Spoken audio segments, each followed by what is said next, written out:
හරිම සුමුදුයි.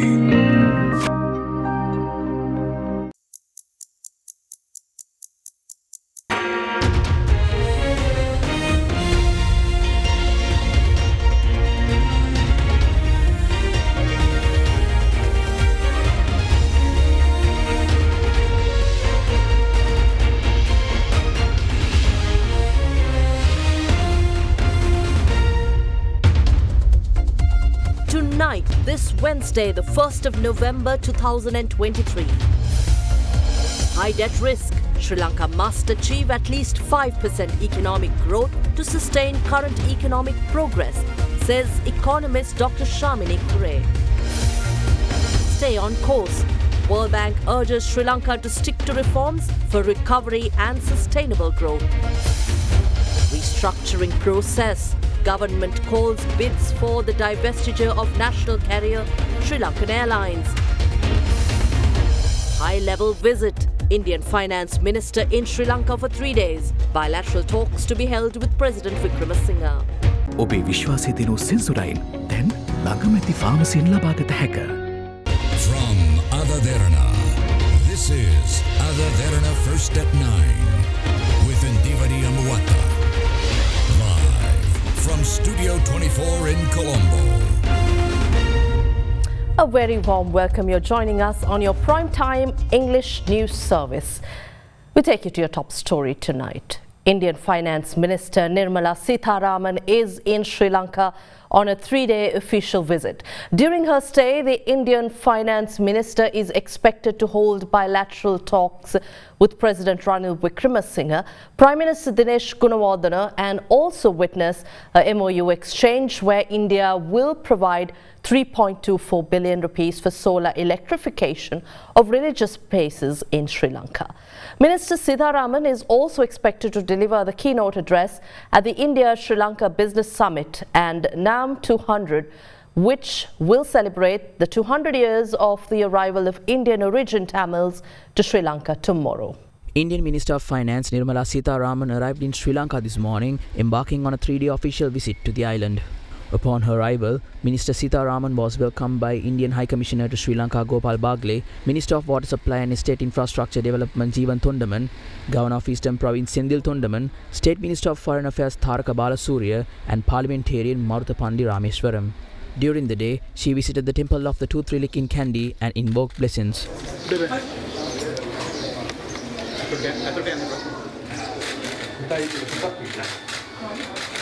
The Indian Finance Minister called on the chief prelates of the Malvatta chapter Most Venerable Tibbatuave Sri Sumangala Thera at the Malvatta temple.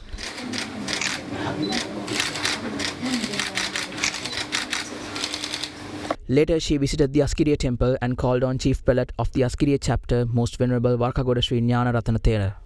During her stay in Sri Lanka, the Indian Finance Minister will deliver the keynote address as guest of honour of NAM 200, organised by the Sri Lankan government to commemorate the 200th anniversary of the arrival of Indian origin Tamils to Sri Lanka tomorrow at the Sugathadasa Indoor Stadium in Colombo. The visiting Indian Finance Minister will also be delivering the keynote address at the India-Sri Lanka Business Summit, organised by the Confederation of Indian Industries, the Indo-Lanka Chamber of Commerce and Industry, and the Ceylon Chamber of Commerce, themed Enhancing Connectivity, Partnering for Prosperity in Colombo tomorrow. Further, she is expected to hold bilateral discussions with President Ranil Wickremesinghe and Prime Minister Dinesh Gunawardena. She will also witness the exchange of the Memorandum of Understanding for solar electrification of religious places in Sri Lanka, under which India will be allocating 3.24 billion rupees out of an Indian government grant assistance of around 4.23 billion rupees earmarked for the promotion of Buddhist ties. On the 2nd and 3rd of November, the Indian Finance Minister will also inaugurate branches of the State Bank of India in Trincomalee and Jaffna respectively.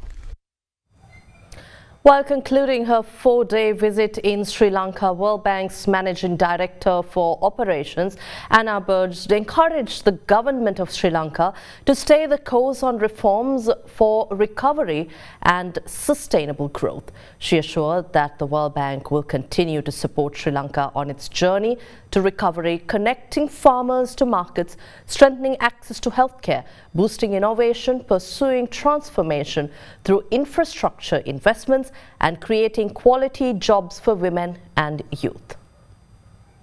World Bank's Managing Director for Operations, Anna Biade, concluded her 4-day visit in Sri Lanka today, encouraging the government of Sri Lanka to stay the course on reforms for recovery and sustainable growth. She also underscored the World Bank's continuous commitment to investing in people, strengthening human capital and creating jobs. In a statement, the World Bank Managing Director for Operations stated that as Sri Lanka recovers from a series of unprecedented shocks with devastating impacts, it is crucial to stay the course on sound and timely reforms in order to stabilize the economy while fostering economic growth that can attract investment, generate jobs, protect the poorest and most vulnerable, and build resilience to future crises. She, however, noted that the need to strengthen governance, citizen engagement, and social cohesion are a must for inclusive growth. During her stay, which included visits to World Bank-supported projects in the North and North Central provinces related to agriculture, health, climate change, private sector development and financial inclusion for women, she stated that skilled professionals are leaving the country, farmers are struggling to cope with the changing climate, and entrepreneurs are constrained by a lack of investment and access to credit. However, Anna Biade stated that she saw huge opportunities to scale up climate-smart agriculture, harness renewable energy, boost entrepreneurship, promote competitiveness and regional connectivity. She assured that the World Bank will continue to support Sri Lanka on its journey to recovery, connecting farmers to markets, strengthening access to healthcare, boosting innovation, pursuing transformation through infrastructure investments, and creating quality jobs for women and youth.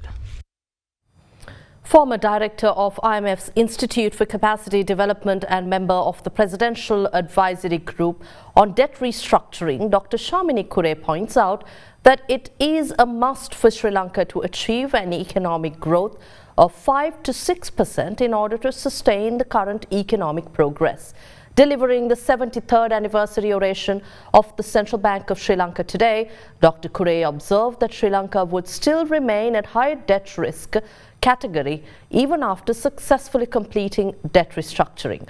Current projections indicate that Sri Lanka's current debt to GDP ratio will only reduce to 95% of GDP from a staggering 130% at present. She also said that the current reforms should not slow down repeating past actions of the country, as another debt restructuring process will be more painful for the nation. The 73rd anniversary oration of the Central Bank of Sri Lanka was held at the Central Bank premises today under the theme "The Way Forward, Price Stability and Poverty Need Good Governance." Significant progress has been achieved, but we are in a low-level equilibrium with output well below potential. This crisis is not yet over. The only way out is to grow at a rate of about 5 or 6% a year in a sustainable, inclusive way. Without such growth, we cannot escape our high debt burden even after a successful restructuring. And because the debt burden lies with the public sector will need to contract, not just this year, but also in the decade ahead. Growth will need to come from the private sector and be export-oriented given our foreign exchange needs. There is simply no other option. Much remains to be done to get the economy on such a dynamic growth trajectory. Nor should we take for granted that having achieved low inflation, that inflation will always stay within the CBSL's target of 5%, or that progress in the fiscal area will continue. Our post-independence economic history is full of stop-and-go policy and brief victories over instability that are not sustained. Well, this time really is different for 3 reasons. In all our previous bouts of macroeconomic instability, our public debt ratios have stayed below 80% of GDP. Tax revenues have never been as low as they were in 2021, and we had never defaulted on our debt. According to the IMF's debt sustainability analysis, even if we successfully restructure our debt and adhere to the tight policies that generate primary fiscal surpluses of 2.3% of GDP from 2025 until at least 2032, our public debt will decline to only about 95% of GDP by 2032, from about 130% of GDP now. In 2022, government debt to GDP averaged 65%. And looking at our neighbors, 55% in India, 40% in Indonesia, and 54% in Thailand. We will be at a high risk of debt distress even after a successful debt restructuring. If we become complacent and go slow on reforms, we can easily be back in a crisis where we are unable to pay our debts. Except next time, the adjustment will be far more painful, because we would have already restructured our domestic and external debt. The second reason this time is different is that many people are now in poverty or very close to poverty and have little or no cushion left.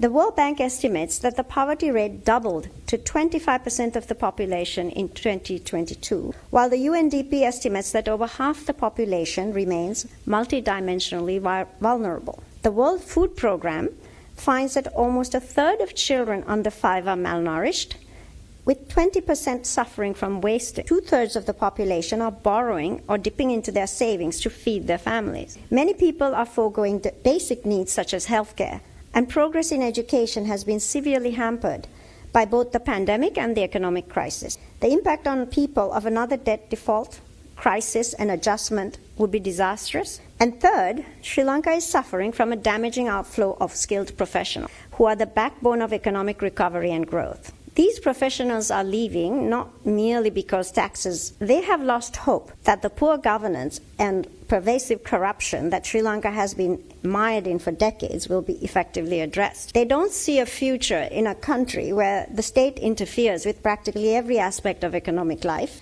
and politicians and public officials who engage in gross corruption are never punished. Another crisis will turn this outflow into an exodus.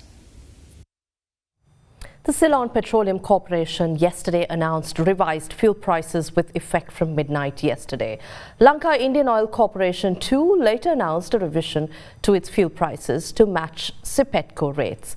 Meanwhile, Sinopec Fuel Company also announced its fuel price revision in line with the revised prices of Sipetco and Lanka Indian Oil Company. Although the price of 92-octane petrol saw a reduction with the latest fuel price revision, all other fuel types were increased.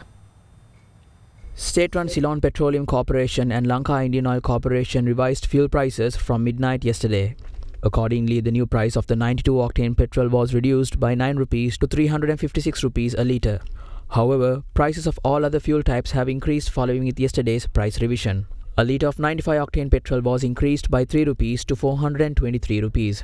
Meanwhile, auto diesel, which was priced at 351 rupees, previously increased by 5 rupees to 356 rupees, while super diesel is increased by 10 rupees to 431 rupees per litre. The price of a litre of kerosene is revised to 249 rupees a litre with a 7 rupee increase. Concurrently, Sinopec Fuel Company also revised its fuel prices in line with the revised rates of Sipetco and Lanka IOC. The price of 92-octane petrol, which was priced at 358 rupees, was reduced by 2 rupees to 356 rupees, while 95-octane petrol saw an increase of 3 rupees to 423 rupees per litre. The new retail price of auto diesel was increased by 8 rupees to 356 rupees. Meanwhile, super diesel, which was priced at 417 rupees, was increased by 14 rupees to 431 rupees per litre. With the latest fuel price revision, the Private Bus Owners Association spoke to media regarding bus fares. දැන් විදුලි බිලත් එක්කම අනිත් දේවලුත් වැඩි වෙනකොට අපිට අනිවාර්යයෙන්ම bus ගාස් සංශෝධනය යන්න සිද්ධ වෙයි ඉදිරි කාලයේ තුල. සති දෙකත හෝ තුන ඇතුළත අපිට යන්න සිද්ධ වෙයි. ඊයේ මධ්‍යම රාත්‍රියේ සිට ඩීසල් වැඩි කිරීමත් සමගම සිද්ධ වෙන පාඩුවත් අපි විඳ දරා ගන්නම්. නැවත වතාවක් ඩීසල් වැඩි කළොත් අනිවාර්යෙන්ම අපි bus ගාස් සංශෝධනයකට යනවාමයි. Although fuel prices have been reduced following the latest fuel price revision, the All Island Three-Wheel Drivers Association reassured that three-wheel fares will not be revised due to the latest fuel price revision. මාසෙන් මාසෙට petrol මිල ඉහළ පහළ යන වෙලාවට නිරෝධරත ගාස්තු අඩු වැඩි කරන්න බෑ. මේ ඉන්ධන මිල අඩු වීම සම්බන්ධයෙන් අපේ ගාස් සංශෝධනයක් සිද්ධ වෙන්නේ නැහැ. In a bid to achieve several demands, including salary increments, junior staff of several state hospitals engaged in strike action this morning. Meanwhile, demonstrations were also launched by several trade unions following the conclusion of strikes launched by the staff of government hospitals. The junior staff of government hospitals launched strike action commencing 6 a.m, citing several demands. Accordingly, the staff of several state hospitals engaged in the strike to achieve demands, including a salary increase. However, the general public was inconvenienced as a result of the strike today. The strike launched by junior staff of several government hospitals concluded in the afternoon. However, several health sector trade unions commenced demonstrations during the lunch hour in front of state sector hospitals of the country after the strike of the junior health staff ended.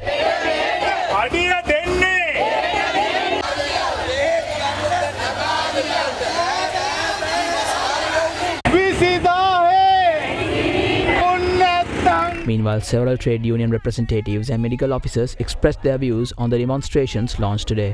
කුරතල් විදියට පස්සේ දෙන්නම් කතා කියලා සොච්චම් මුදල් වැඩි කරලා මේ වර්ජනේ නම් මේ පාර මේ රජේ නවත්තන්න හම්බෙන්නේ නැහැ 13 වෙනිදා අපිට සාධාරණ ඉෂ්ට උන් නැත්නම් රාජ්‍ය සේවකයා මීටත් වඩා ඒක රාශි වෙලා දැවැන්ත විරෝධතාවලට යනවා මේකේ වෛද්‍යවරු නැහැ මේකේ හෙද කාර්ය මණ්ඩලය නැහැ පරිපූර්ණක වෛද්‍ය වෘත්තියක් නැහැ දෙන දෙයක් දැන් බජට් එකෙන් දෙනවා ඒක දැන තමයි මේ වැඩ වර්ජනයක් කර නියම වෘත්තීය සමිතියක් නම් වැඩ වර්ජනය කරන්න ඕනේ බදු ගහන එක පහත දමව කියලා මිසක් මේ පඩි වැඩි වීම කියලා ඉල්ලන මොන මෝඩ වෘත්තීය සමිතියද මේව. The Columbo Magistrates Court today determined that the death of late businessman Dinesh Shafter was a result of external pressure applied on his neck and the facial area. Accordingly, the magistrate ruled that a crime had been committed and ordered the director of the Criminal Investigations Department to arrest the relevant suspects and produce them before courts. The 5-member experts committee comprising judicial medical officers appointed to uncover the actual cause of death of the late businessman Shafter submitted its report on the post-mortem to the Columbo Additional Magistrates Court yesterday.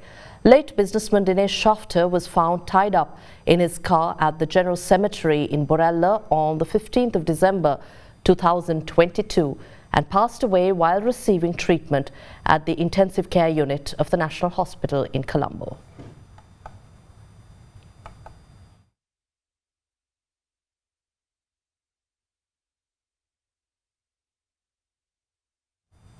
Moving on to other local news, Senior Advisor of National Security and Chief of Presidential Staff Sagala Ratnayaka revealed that a high-level committee on the prevention and management of road accidents and associated fatalities and disabilities will be swiftly established by President Ranil Wickremesinghe. Speaking at an international road safety conference in Colombo, he went on to highlight the crucial need of having an action plan to counter numerous challenges such as poor road conditions, lack of awareness as well as lack of equipment and technological support. The Safe Roads, Safe Children International Road Safety Conference 2023 took place in Colombo today.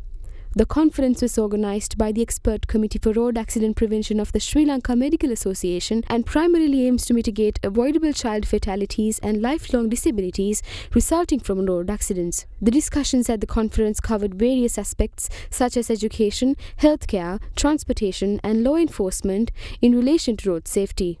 Speaking here, Senior Advisor on National Security and Chief of Presidential Staff Sagala Ratnayaka announced that the President will swiftly establish a high-level committee dedicated to the prevention and management of road accidents and their associated fatalities and disabilities. We talked about this in the President's office and we were actually discussing the committee. We hadn't elevated it to a presidential task force, but I think you have really brought our attention today to have a powerful committee led by the President's office or appointed by the President himself. I think the problems are numerous for us. One is the negligent driving. The other is some of the vehicles that we use, like the three-wheelers, which don't meet up to the safety standards that are required. But how do you overcome that? It's not going to happen overnight. You can't stop three-wheelers overnight. Then we have the road conditions. Then we have a basic issue of the lack of awareness about our problems. So it's a matter of education. Also, the law and order issue also arises. We will have to have a plan, a very short-term plan that starts immediately almost, then a medium, longer-term plan. So the committee that takes this task on will have a lot of things to consider. There will be other matters to consider as well. We've just appointed a committee appointed by the President to develop a policy on vehicle imports. That is, can we have an open policy on imports, or should we go in for a scheme like in Singapore where you have a certain number of permits that are issued each year for import of vehicles and a similar number have to leave the country because of age or unsuitability on the roads? Then you have to consider electric versus the conventional diesel, petrol. You have to consider the economic situation going forward. Various matters like that, the road conditions. And I'm sure these road accidents will also play a role. Maybe these committees will have to talk to each other in coming up with each of those policies and action plans for the way forward. So there's a lot of work to be done and there's no better time than now. The next step in restructuring Sri Lankan Airlines taken. We'll come back with your details after this break.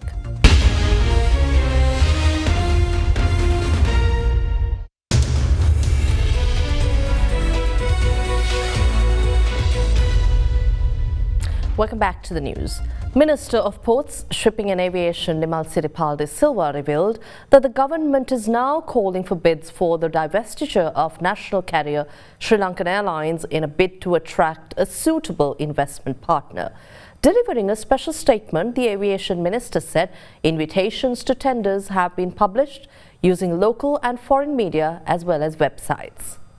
භාණ්ඩාගාරය ලෝක බැංකුවේ පෞද්ගලික ආයතන සම්බන්ධයෙන් කටයුතු කරන IFC නැමැති ජාත්‍යන්තර ආයතනයට බාර දුන්නා මේ ප්‍රතිව්‍යුහගත කිරීමේ ක්‍රියාවලිය කිරීමේදී පහසුකම් සපයන්නෙකු ලෙස ඉදිරිපත් වෙන්න කියලා. භාණ්ඩාගාරය මගින් පත් කරලා තියෙනවා අග්‍රාමාත්‍ය ලේකම්තුමාගේ ප්‍රධානත්වයෙන් ටෙන්ඩර් මණ්ඩලයක්. මේ ටෙන්ඩර් මණ්ඩලයට සහාය දීම සඳහා තාක්ෂණික වශයෙන් මාගේ අමාත්‍යාංශයේ ලේකම් රුවන්චන්ද්‍ර මැතිතුමාගේ ප්‍රධානත්වයෙන් තාක්ෂණික කොමිටුවක් පත් කරලා තියෙනවා. ඔක්කොම එකතු වෙලා ටෙන්ඩර් පරිපාටිය සඳහා අවශ්‍ය ලිපි ලේඛන සකස් කරලා තියෙනවා. අද දින ලංකාවේ ප්‍රසිද්ධ මාධ්‍යවල මෙන්ම ලෝකයේ රටවල් ගණනාවක මේ පිළිබඳව විවිධ ජනමාධ්‍ය හා වෙබ්සයිට් මාර්ගයෙන් දැනුම් දීලා ඉතාම පාරදෘශ්‍ය භාවයකින් යුතුව මෙය ප්‍රතිව්‍යුහගත කිරීම සඳහා මෙය කොටස් මිලදී ගැනීම සඳහා කැමැති පුද්ගලයින්ට හෝ ආයතනවලට පැමිණිලා ඒ සඳහා ලන්සු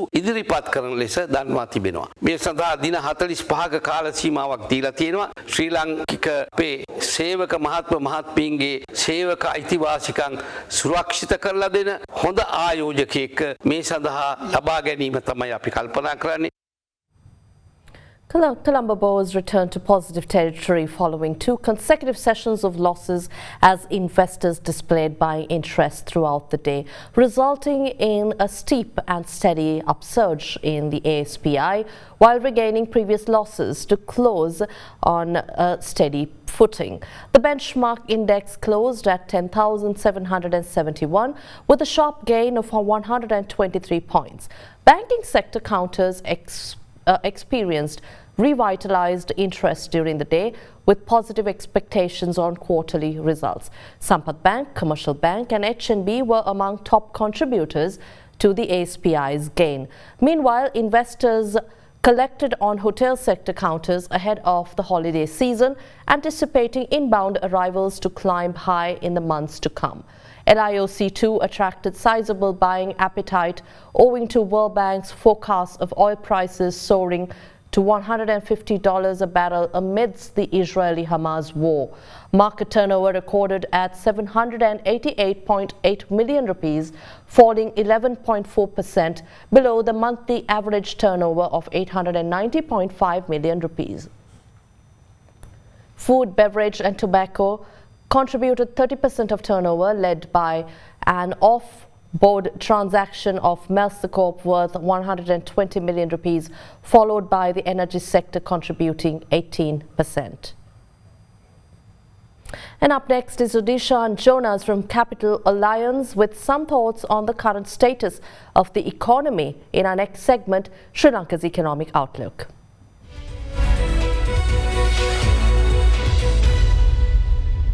On key economic news this week, the inflation figures for the month of October came in at 1.5%. 0.2% higher than the month of September, primarily due to the statistical base effect and not an overall increase in price levels as such. However, going into the month of November and December, we expect a slight increase in price levels owing to high vegetable prices resulting from the adverse weather conditions prevailing during the month of October, as well as high utility prices mainly stemming from the revision in electricity tariffs by 18% during the month of October. On the interest rate front, we saw the average weighted prime lending rates increase by 18 basis points to 13.86% during the week, while we saw a marginal reduction in treasury bill rates during the week. However, the treasury bond auction for 45 billion rupees was completely rejected by the Central Bank of Sri Lanka, and we believe that this was owing to investors quoting a higher rate on the long tenors, which was not accepted by the Central Bank of Sri Lanka. The watch out for this week is entirely on the budget, and we have seen 2 key announcements coming in related to the government revenue and government expenses, where value-added taxes were increased from 15% to 18% with effective from 1st of January 2024. And also, few industries which were not subject to VAT will be subject to VAT from 1st of January 2024. We expect the increase in the VAT rate to contribute roughly about 120 billion rupees per annum to the government revenue. And however, this might push in inflation slightly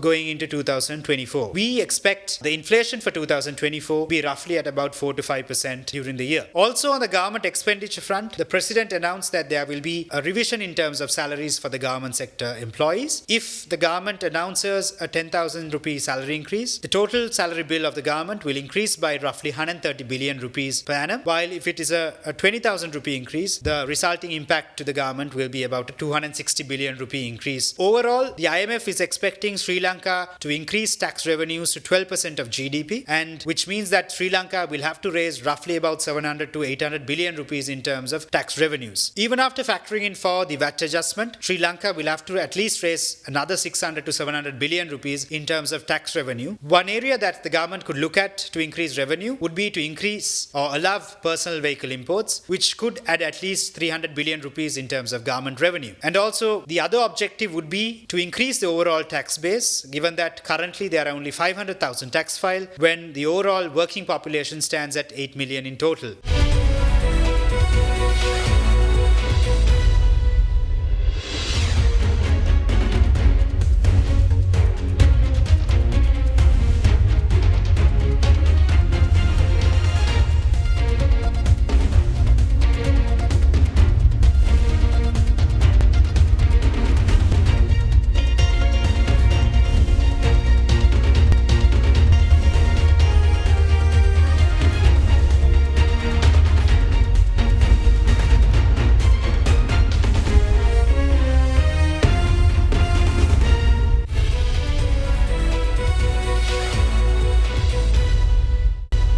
You to our next segment. Sri Lanka's textile producer TJ Lanka has recorded a profit of 943 million rupees in the quarter ending September. Meanwhile, Ceylon Bank has recorded a profit of 4.4 billion rupees in the September quarter. Is a look at today's corporate sector news segment. Sri Lankan textile manufacturer TJ Lanka has posted an 11% rise in revenue in the quarter ending September, reaching 15.5. The group's net profit recorded a 211% increase to 943 million rupees, again over the 853 million rupees for net loss reported in the previous quarter. Meanwhile, Ceylon Bank announced a profit of 4.49 billion rupees for the first 9 months ended September. The bank reported substantial growth in profitability for the first 9 months of 2023, and the profit before tax was at 7.2 billion rupees, up from 3.6 billion a year earlier, the revenue and lower impairment charges. Core revenue streams such as growth in net interest income and net fee and commission income accelerated total operating income for the first 9 months of 2023, which grew 6.19% to 37.4 billion rupees. In the meantime, Palwatta Dairy, a local dairy product manufacturer, has been awarded the International Business Icon Award 2023 by consortium members of Medicina Alternativa. The event was attended by local and international health professionals, medical professionals, professors and business leaders.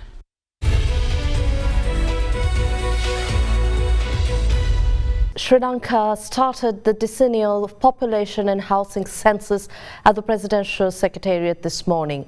This year, the Census and Statistics Department said it will use the computer-assisted personal interviewing method for the census, incorporating modern technology. The last census was conducted in year 2012, and it will be followed by the enumeration phase in 2024. The listing phase of the 15th Population and Housing Census commenced at the Presidential Secretariat today. The Population and Housing Census entails a comprehensive tally of all individuals and existing residences within a country over a specific time frame. The census is the main source of official data for obtaining population and housing information, vital for shaping national policies, public administration and understanding demographics, ethnic distribution and other social characteristics. ඉදිරි දිනවලදී ඔබගේ නිවසට මේ සංගණන නිලධාරීන් අනිවාර්යයෙන්ම පැමිණෙනවා ඇති. එහිදී ඔවුන්ට මෙම අදාළ ලේබලය ඔබගේ නිවසේහි අලවා ඒ සංගණන කටයුතු කරගෙන යාමට ඒ වගේ මේ නිලධාරීන්ට අවශ්‍ය තොරතුරු ලබා දීමට උපකාර වෙන්න කියන ඉල්ලීම මම කරන්න කැමතියි මේ වෙලාවේ. මෙම තොරතුරු තමයි රටේ ජාතික ප්‍රතිපත්ති සකස් කිරීමට ඉදිරියේදී පාවිච්චි කරන්න වෙන්නේ. ඒ නිසා ඔබ දෙන තොරතුර අවසානයේදී ඔබගේම ප්‍රයෝජනය සඳහා රජයේ ජාතික සැලසුම්වලදී ප්‍රයෝජනයට ගන්නා බව මතක් කරන්න කැමතියි. Also in local news, an individual was injured in a shooting reported in Alla. According to reports, two unidentified gunmen had used a T-56 firearm for the shooting. In Ampara, meanwhile, a fire completely destroyed a shop. With that, let's take a look at other developments across the country in brief. A person was injured in a shooting incident reported from the Ravana Force area on the Allavallavai road. Footage of two unidentified gunmen arriving on a motorcycle in front of a hotel and opening fire with a T-56 firearm was recorded by a nearby CCTV camera. The police recovered a motorcycle suspected to have been used by the gunmen 5 kilometers away from the said hotel and later revealed that the particular motorcycle was reported missing in Columbo. Meanwhile, a fire broke out at a shop in Ampara last night, completely destroying it. The fire was ultimately controlled by the police due to delays in contacting fire and rescue officials. A tense situation erupted upon the arrival of officials of the fire and rescue unit, and the driver of the unit was apprehended on allegations of neglecting duties due to intoxication and was later released on bail. An 18-year-old in Dodanwali in Gaul, meanwhile, is reportedly missing. As per a complaint filed at the Hikkadua police station, the teenage girl had been missing since the 15th of last month. Footage of the teenage girl's presence at the main bus halt in Gaul was found, and the police requested the public to hand in any information about her. And that wraps up tonight's edition of First at 9. Thank you for watching. I'm Indivari Amwat. Good night.